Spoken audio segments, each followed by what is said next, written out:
What's going on, team? Matt here from the PT Profit, Leverage, and Lifestyle Show. I have got Mr. Jack, the Blacksmith Fitness, on again for the second time. His first episode is going absolutely bonkers. So thank you again for tuning in. So how are you this morning, Jack? Yeah, doing well, mate. Doing well. Out by the sea. Awesome stuff. We were just talking before we started recording that you've had a couple of weeks off, which is always nice and refreshing. Did you end up going anywhere, by the way, or were you just hanging out? Oh, yeah. We went up the coast just to have a little getaway. We had to go up there anyway to see some family for some family stuff.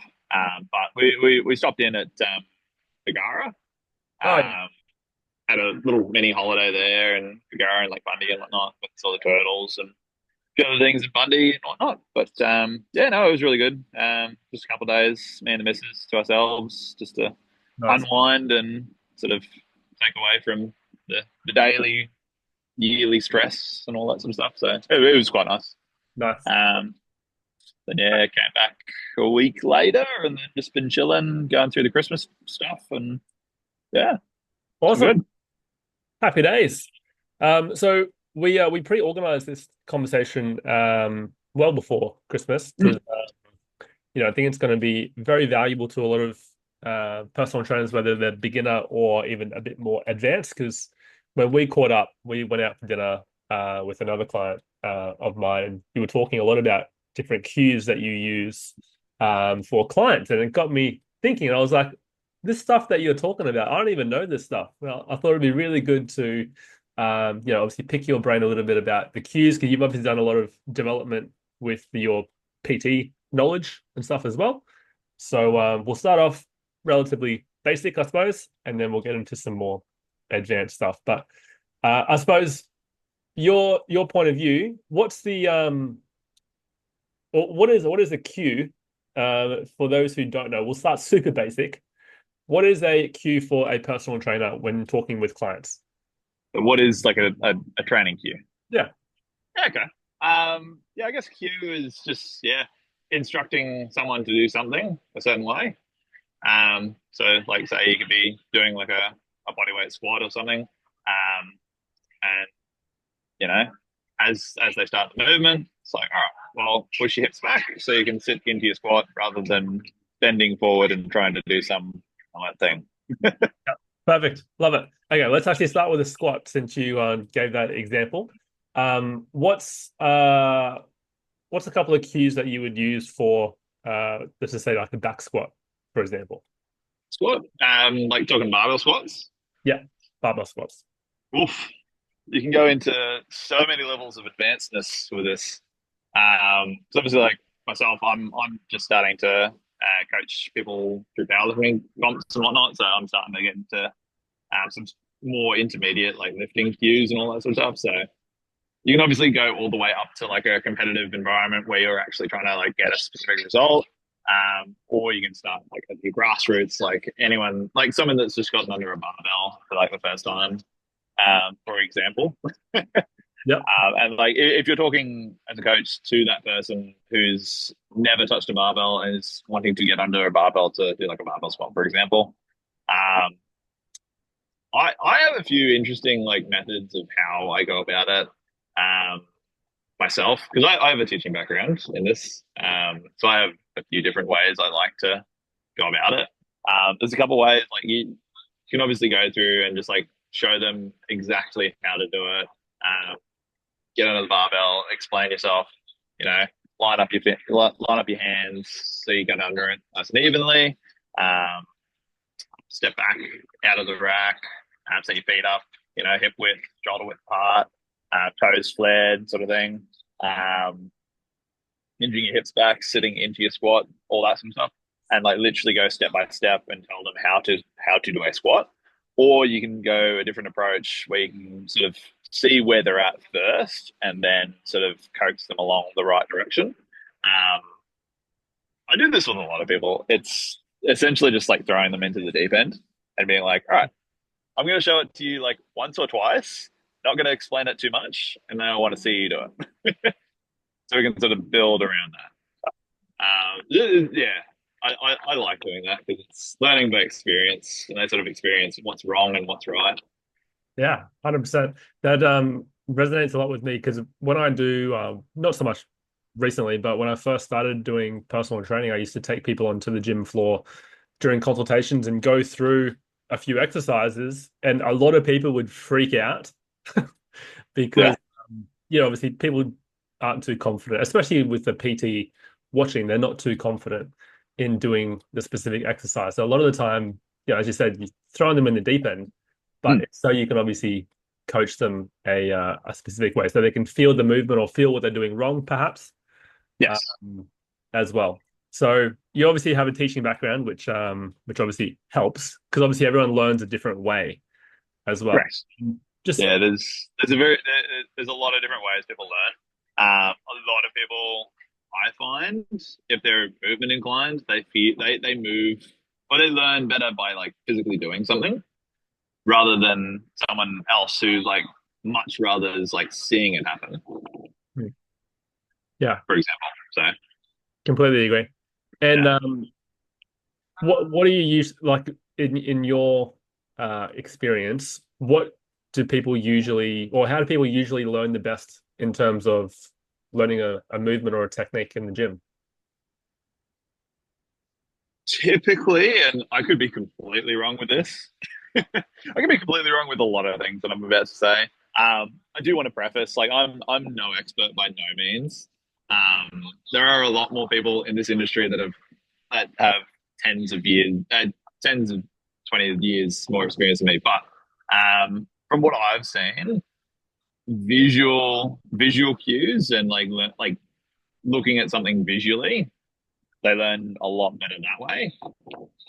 And then I've also got a lot of people that learn like a lot better by doing it or having something done to them. So like physical cues. There's a few different like examples you can have, like, and like speaking specifically to a PT, like one movement that is every PT has their gripes about trying to teach an RDL. I think you can probably attest to this as well. Yeah, 100%. And getting someone's knees to stay in the same spot and not move, arguably quite annoying.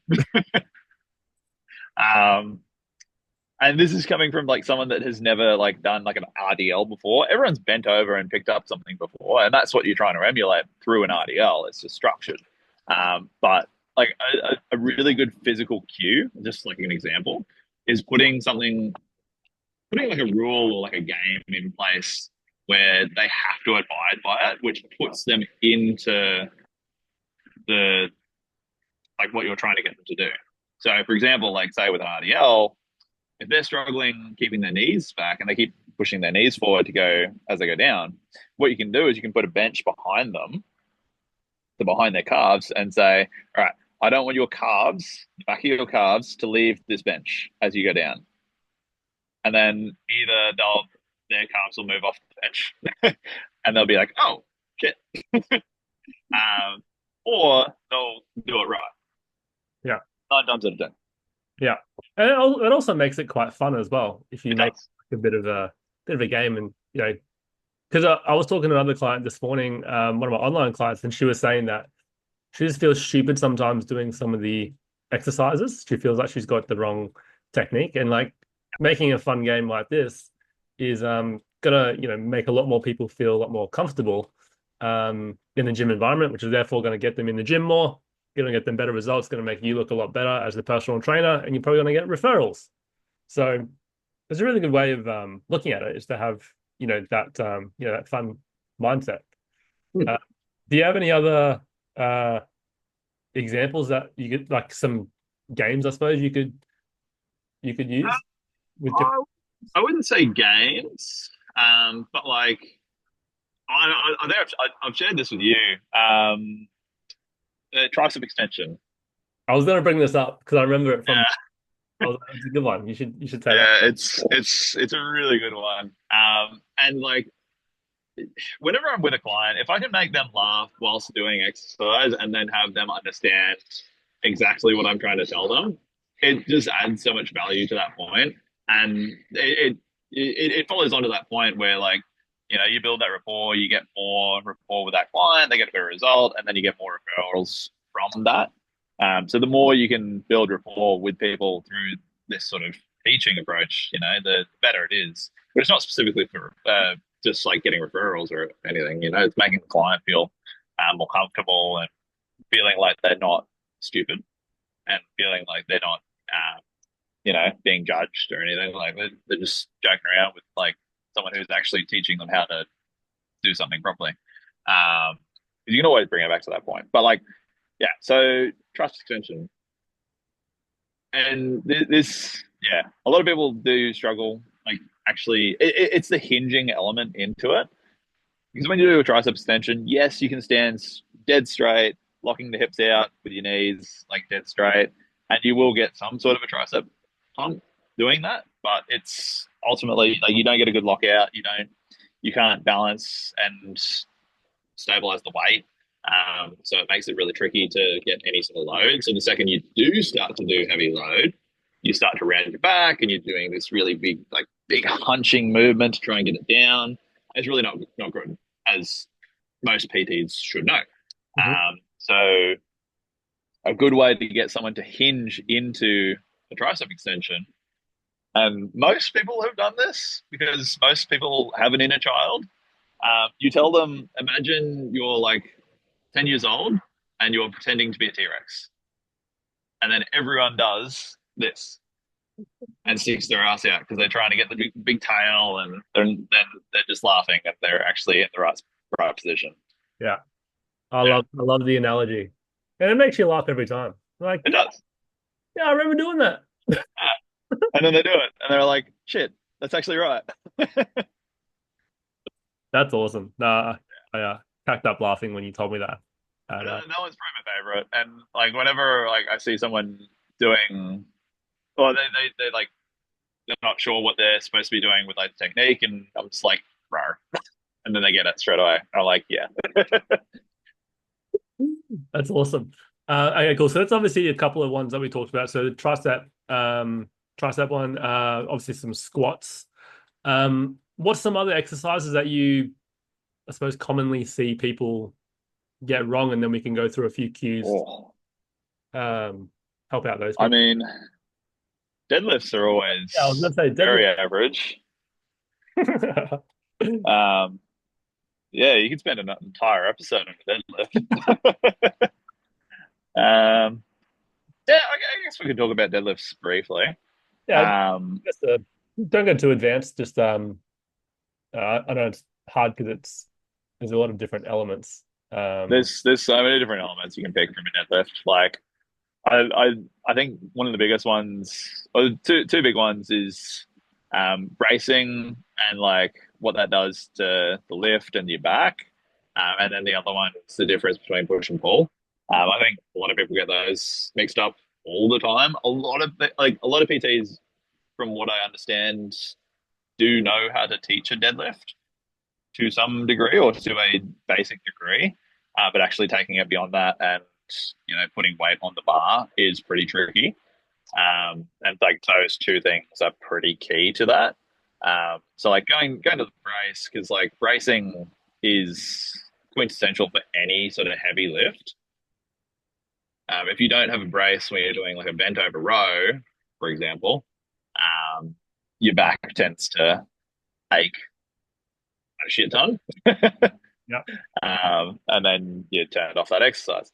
Um, in a squat, for example, again, your back is the one that has to stabilize your trunk because there's no layer of core bracing. There will be a little bit of bracing naturally, but there's not like an active like brace that's creating pressure to help stabilize the spine, for example. So, like bracing in a deadlift, yeah, you need to know how to brace. Can you tell us how to brace? Is that something you can Um, go yeah, through? yeah, yeah, 100%. Um, And yeah, I usually teach people how to brace when they're doing a squat, um, because it's sort of the easiest way to visualize it, I guess. Because when you're in a deadlift, you have to start from the bottom going up, so you're already in like a compressed, um, position, so it's a little harder to like visualize and like teach it. Um, so like I usually start teaching how people how to brace in a squat. Um, you know what a V squat machine is? We don't really have them at Jets, but I think so. You know what it is? I Yeah, think I know what it is. a Yeah, lot of gyms have them. yeah, you'd have them at most like anytime fitness gyms. Yeah, Obviously, World and yeah, Cartel stuff would have them. yeah. It's a hammer strength piece of kit. But yeah, like I always get people on that initially. Um, so get them up, stand them up, sweet. All right, I'm going to teach you how to brace. Um, Imagine like someone's about to punch you in the gut and you tense up, and then I can like sort of visually be like, whoa, oi. It's like that's the feeling you got to get. And like another like good example of that is like you're trying to like that you take a big breath in and you're trying to like blow out a sneeze, for example. That's another really good one that like resonates with some people. Yeah. A funnier one is take a big breath in and then imagine you're trying to push out a shit. Everyone knows how to do that. So like those are a couple of, like the ways you can sort of teach a brace. But the crux of it is for people that don't know what an actual brace is. You take a big breath into your diaphragm. So you the guy who runs Squat University does a really good analogy of this. So you essentially take your hands around your rib cage, press into your rib cage, and you're breathing into your hands. So you're expanding outwards. So that's diaphragmatic breathing, and you're essentially trying to feel like think of it like you're filling up the tank there. So big breath in, and then you bear down on it, which creates a brace. Which essentially is just it's called IAP, intra-abdominal pressure, which is just pressure around your torso, which creates stability for your spine. Yeah. That's the crux of a brace. Well said. Well said. Yeah, Okay, and then that was the first tip for the deadlift. What about the second one? What's your next biggest thing for deadlift? deadlift. The biggest thing is the difference between pull and push. The difference between pull and push. No, everyone like this goes back to like the Arnie days, and like yeah, like a lot of those old school bodybuilders would always train deadlifts in their pull workouts because it follows along sort of pull movements. Um, and a lot of people will deadlift just like trying to pull the weight off the ground, and that's how you get this big arch in your back. It's a bit hard to explain without like a visual to sort of like yeah, this is what's going on. But um, yeah, the difference between pull and push. The pull element of a deadlift is when you're trying to brace and pull. We call it pulling the slack out of the bar. Um, it's essentially you going through setting your brace, setting your lats, and setting tension through the bar. So when you go to stand up with it, you don't have any dead weight on the ground. So you'll always know when someone hasn't pulled the slack out of the bar if when they go to start the lift, the bar sort of jerks them back down. And you've probably seen that in like a lot of like fail videos and whatnot. You'll see someone like, you know, squat down into it and like really like jerk up with it. So they haven't taken any of the tension out of the bar. That's usually when they've just gone and been like, all right, let's pull this fucking thing off the ground. Let's go. Let's go. Next minute. Yeah. Oh, man, I've seen that so many times. It's sad. These are young guys just they go all the way down and they're like, "Ooh," they're trying to lift it up really fast. Yeah. And yeah, lo and behold, they do the backs. So yeah. It's why deadlifts get a really bad rap. Yeah, so many people will say, "Oh, I don't want to do deadlifts because I don't want to hurt my back." I'm like, well, look, I get that, but if you actually do it correctly and safely, then it's actually a really good exercise. Deadlifts are like one of the best bang for buck exercises. Like they don't do much hypertrophically. Um, but the strength adaptations and the CNS adaptations that it does for you, if you do it correctly, What's so valuable. what's CNS? What's that? It's nervous system. So it's just essentially how much force your body can produce. Yeah, okay. So you can think of it like power, essentially, Yeah. like explosivity. That's why you will always see sport athletes doing some sort of trap bar deadlift, Yeah. heavy trap bar deadlifts. Not for many reps, like maybe 2 to 5 reps max, but then they overlay it with like plyometric exercises to develop that power further. So it's Yeah. more specific to whatever the athlete is requiring. It's quite interesting. Yeah. Speaking of Um, speaking of deadlifts, what do you get people on the trap bar first or go straight on to the normal barbell? Ironically, I don't even touch the trap bar most of the time. Okay. I think that's more a personal preference for me. I've just always found it it's a very different lift Mm. because you don't get physical feedback with the bar. So obviously with the trap bar, you have to stand in a hexagonal like circle thing. Yeah, you stand in it. So when you're pulling the slack out of the bar, you have to bring your legs and your hips down towards what would normally be a bar. Um, so it's very easy to sit a lot further down into it, which then can cause issues as you go through the lift, because your hips then have to go back to a certain point, so they reach alignment with the lift. And yeah, I've just always found it like really awkward, unless it's for someone who specifically needs um, some variety in their training, or it's for a specific reason, like someone who has back issues and is very sensitive to like. So take someone who's like a bigger person, for example, um, who like doesn't have a lot to move with.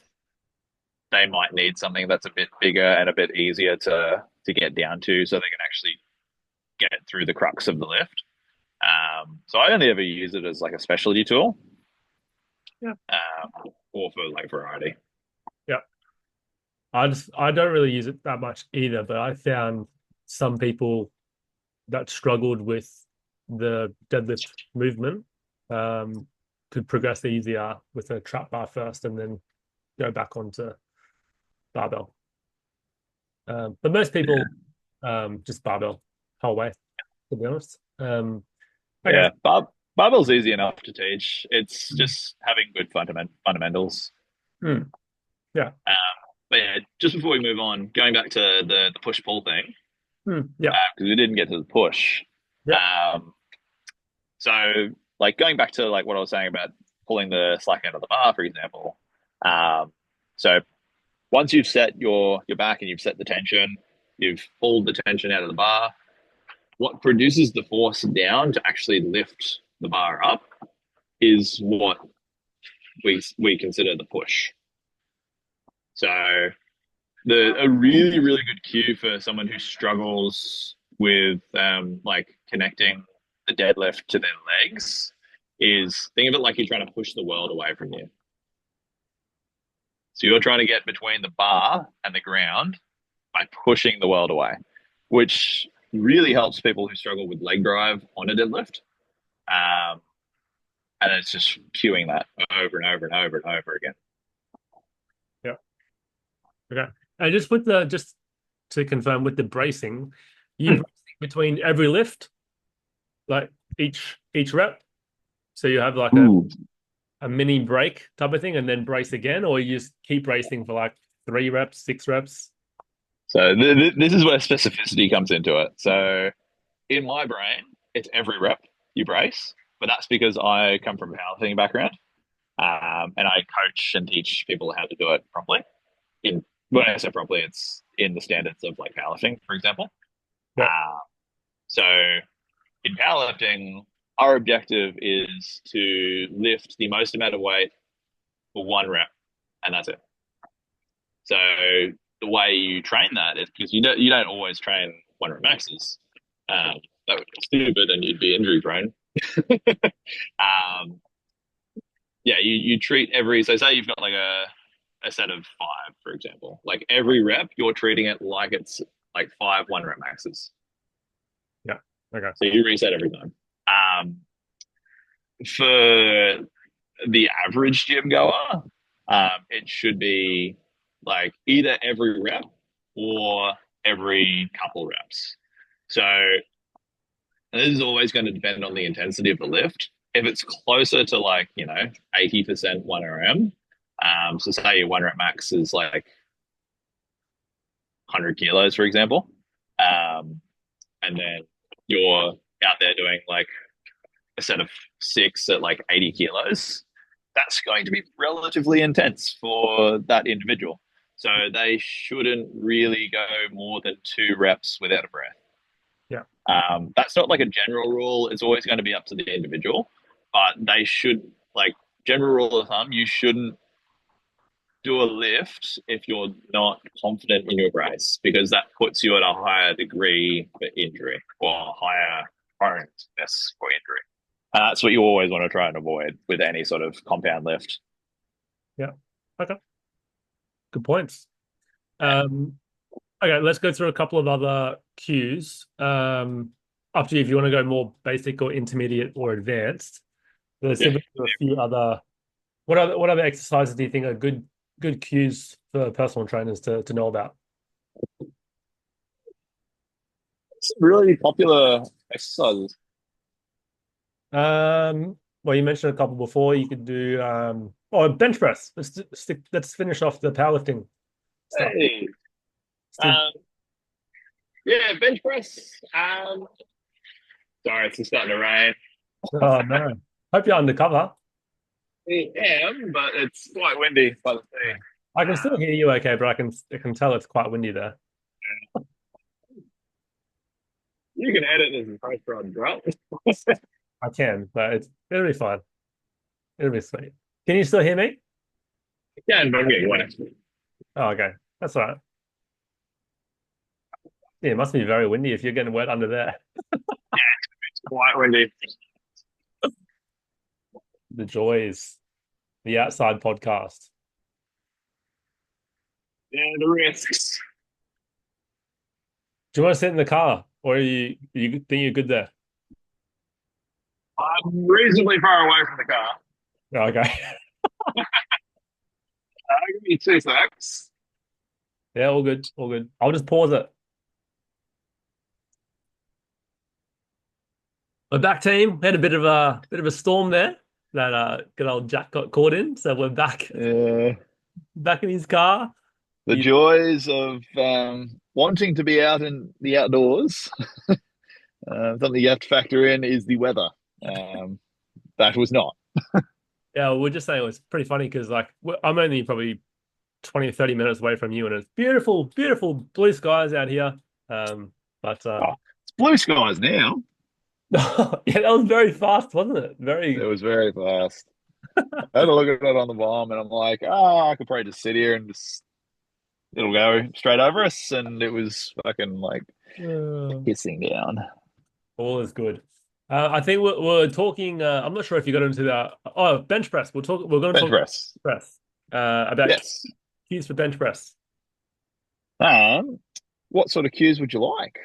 Because there's a few. Well, maybe we'll go the setup. The setup of the bench. Setup. Um, Setup's really different for everyone. It does really depend on like what your goals are.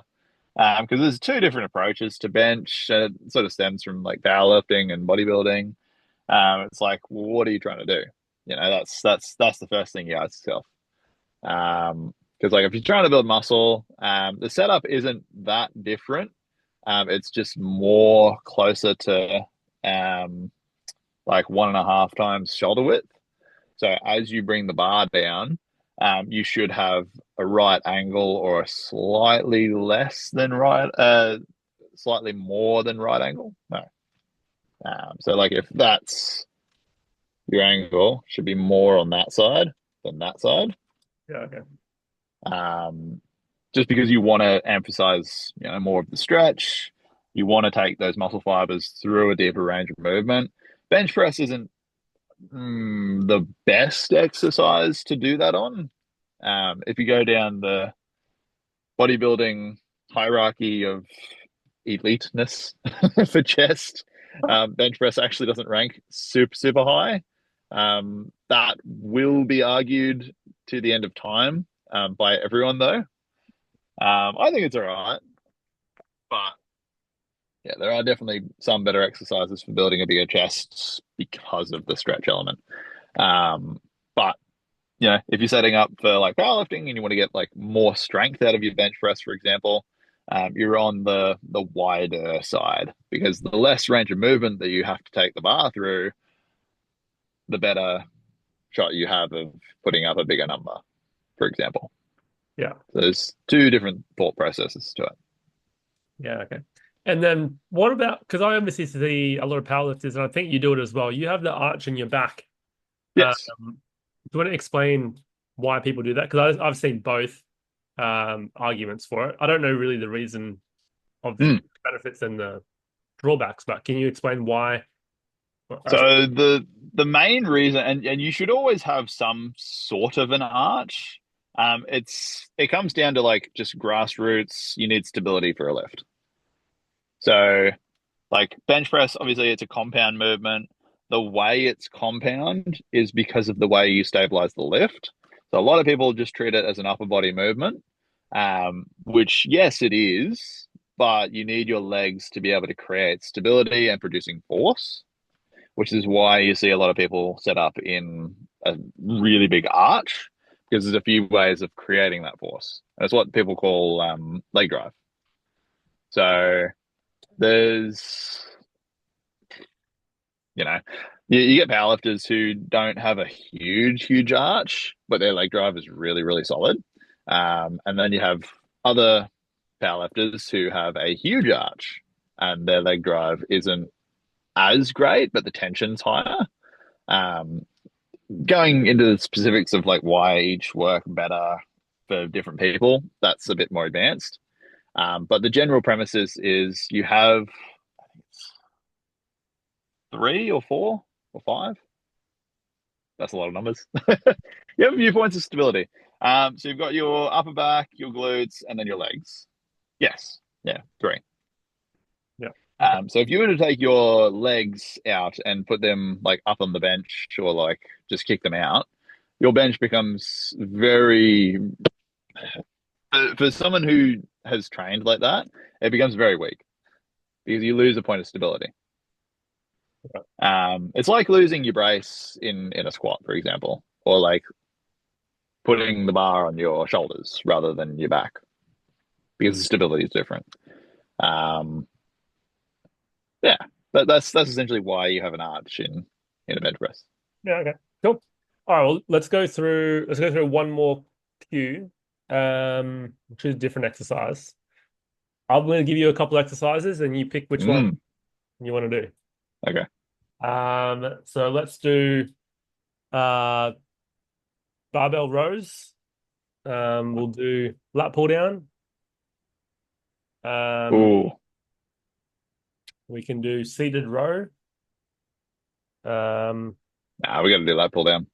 lat pull down. All right, let's go. Lat pull down. I see so many people doing lat pull downs wrong. Beautiful. Let's go. Yeah, I mean, I want to say 8 or 9 times out of 10, you generally see people doing a lat pull down wrong if they haven't done lat pull downs for like a decent amount of time. Um, yeah, a lot of people try and like heave the bar down and they try to pull it down as far as they can. And they round their shoulders up and over, trying to get the bar all the way down. So sometimes they're even getting the bar down towards like their rib line. Yeah. Like that's how bad I've seen it sometimes. That is obviously not good. That is a rotator pull down, I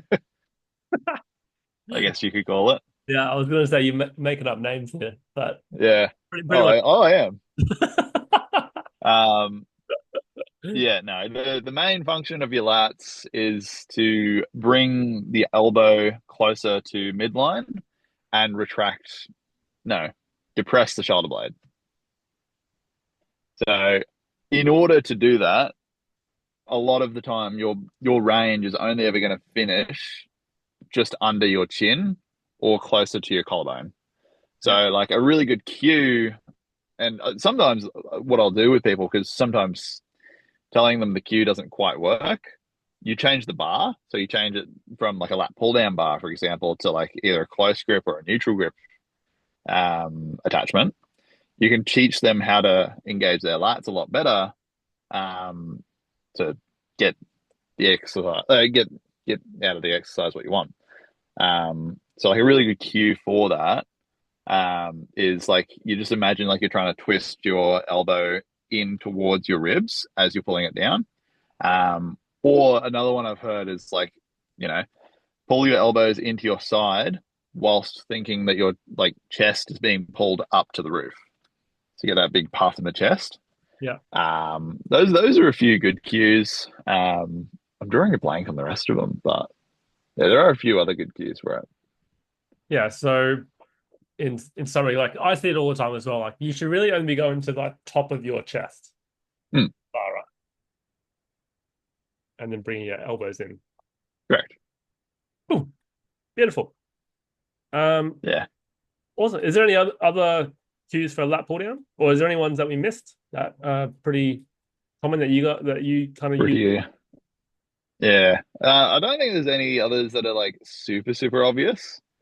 Um, yeah, like that the main one's just yeah, not pulling it down further than your chest because it Yeah, then turns like if you like a lot of people when they're pulling it down towards their chest, if you like take a screenshot or like take a photo and then you rotate it, you'll actually see a lot of the time they're doing more of a seated row